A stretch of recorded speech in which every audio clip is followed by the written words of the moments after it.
Iba pa sa ating police report, tiklo ang 4 na tukoy na wanted persons sa Region 1 sa loob lamang ng isang araw na isinagawang operasyon ng Police Regional Office 1.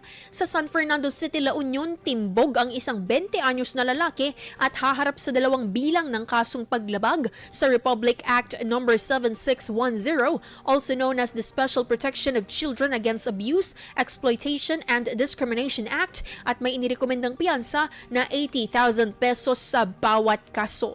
Naaresto rin na mga kapulisan mula sa San Fabian Municipal Police Station ang 71 anyos na top 2 most wanted person sa Quirino Province, kung saan may kaso itong attempted parricide at may 180,000 pesos na inirekomendang piyansa para sa kanyang pansamantalang kalayaan.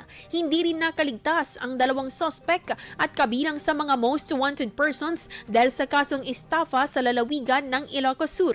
Nasa kustodiya na ang mga ito ng otoridad para sa tamang disposisyon.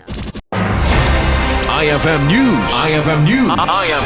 IFM News.